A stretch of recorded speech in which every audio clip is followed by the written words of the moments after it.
Today, you're going to learn how to strategically price your app so you can charge what you're worth without losing out on prospective users. Choosing a pricing point for your app can be tricky because there's a lot of different advice out there on what you should charge. But today, we're going to go through a specific set of steps to help you price your app, regardless of what industry it's for and regardless of what other people are doing. I'm Kristen Youngs, co-founder of Coaching No Code Apps, where we help CEOs and founders build custom software to start or scale their businesses. Let's dive right in. All right, so you're building your MVP app, your minimum viable product, or your first version. You've likely wondered, what the heck should you charge for it? I mean, this is one of those questions nearly every founder has asked, and it's no wonder. Just do a quick Google search on what to charge for your app, and you'll find various suggestions all over the place about what pricing model to use or what dollar amount you should put next to the sign up or download buttons. And while many of those are packed full of advice, the majority fail to recognize one thing. Your app is different from everyone else's. And that means cookie cutter advice on what to charge for one person's app likely won't apply to your app. Here's the thing. Most people trying to guide you on what to charge for your app really want to help. They know you've been racking your brain and they want to send some solid advice your way. But this particular question can't be answered by a statement. Instead, it needs to be answered by a series of additional pinpointed questions. And the first is, where will you be selling your app? If you're like most founders we work with, you're building an app for your own company, for companies like yours, or for your industry. And when you're doing something like that, you likely won't be running to the Google Play or the iOS stores right from the get-go.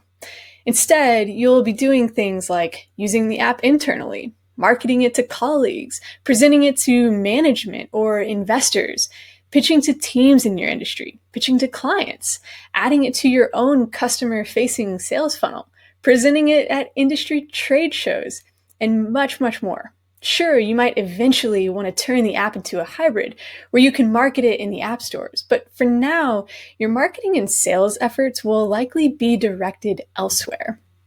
Now, why is this important? Because when you're only marketing your app in the app stores, you're a tiny drop in the massive sea of applications. And when you're surrounded by countless other apps just like yours, the available marketing tactics you can take advantage of start to become fewer and fewer. And that means founders who start by marketing their apps in the app stores often have to offer their apps for free or nearly free in order to even have the slightest chance of enticing people to learn more. I mean, if the only thing prospective users are seeing from the outset is an icon, a price tag, and maybe a couple initial reviews, marketing becomes much harder because there are only so many ways you can stand out. If you're building an app for your company or industry, though, things are different. Instead of having limited ways to stand out in your market, you actually have direct access to your market. That means you can talk to them and build an audience that you can actually introduce to your app versus just being an icon they scroll past in the stores. And assuming you fall into this category, you then need to move on to another question. What's the value of your app? Now, price and value are two different things. Price is what you actually pay for something. It's the money you hand over in order to gain access to a product, a service, etc. Now, value is what you get in return, aside from the actual product or service itself. Here's what I mean. Let's say you're building an app to help companies in your niche industry find and hire talent without having to resort to using general platforms like Indeed.com, where anyone and everyone is looking for jobs. You'd first need to identify the specific problem your app solves.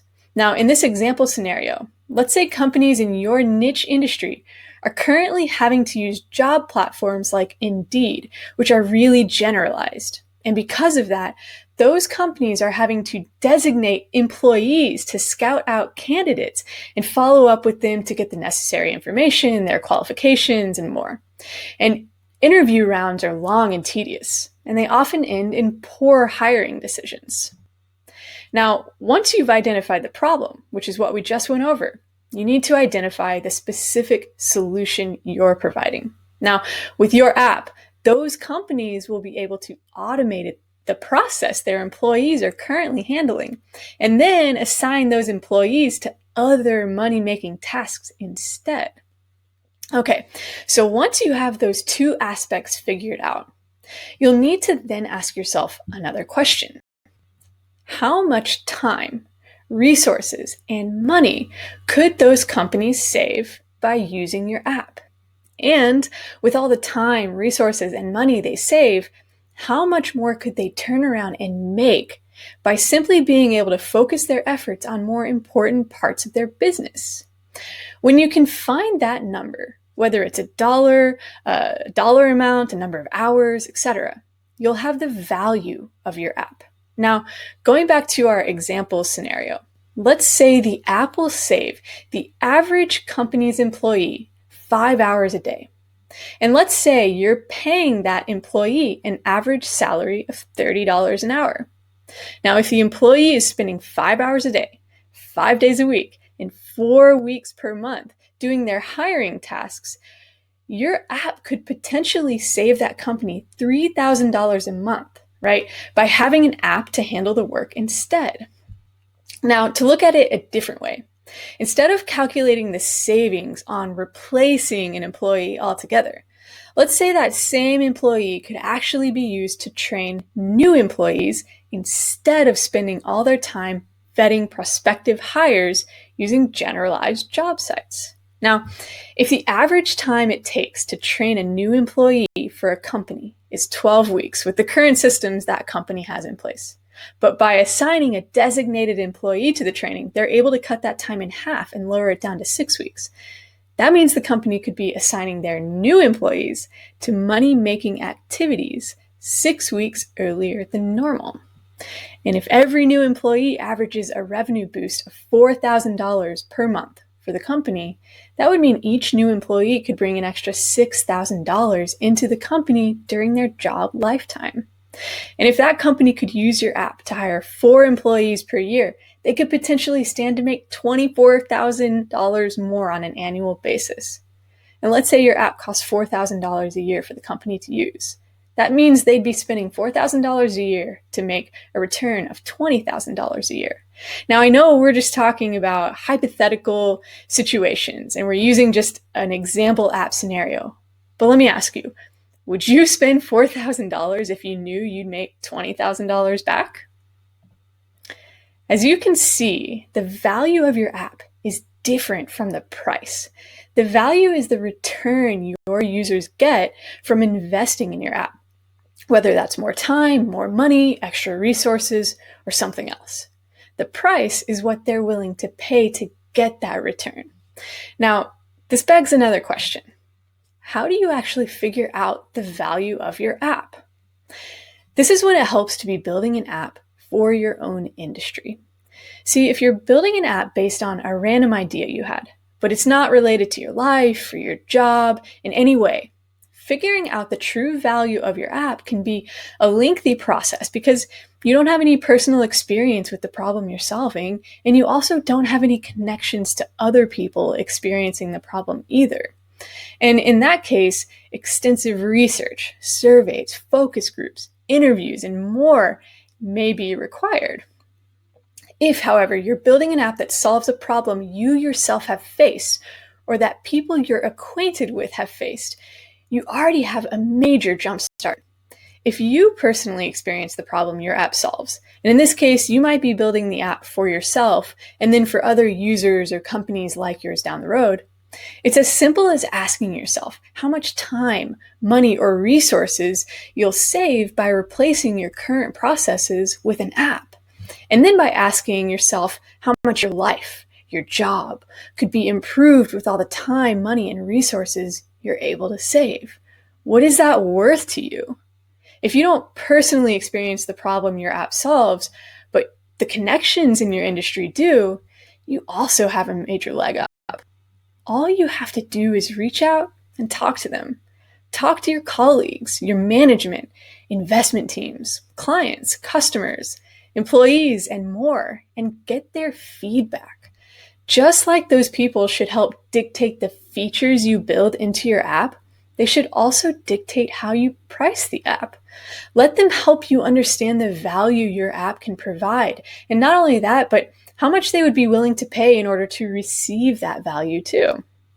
Now, some people might say you should just look at the competition and copy them when it comes to pricing your app because it's an easy, foolproof way to get a quick answer and continue forward.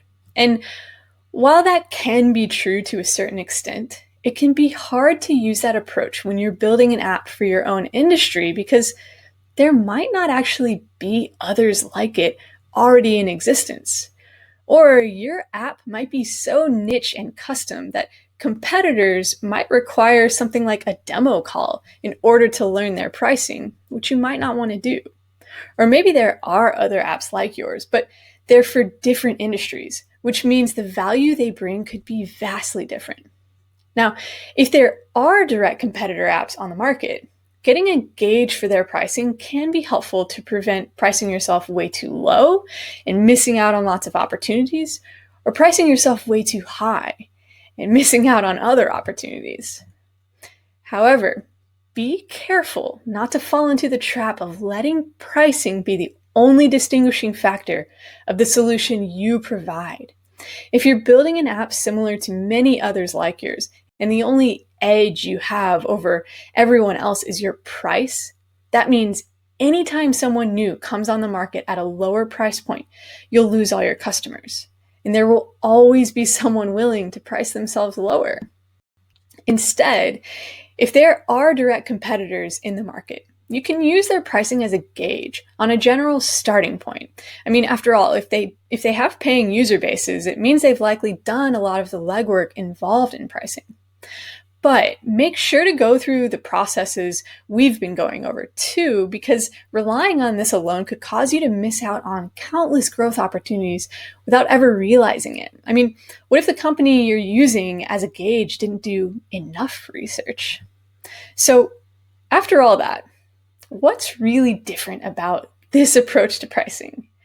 Well, most people will tell you to charge a specific dollar amount or to make your app free and only charge for upgrades.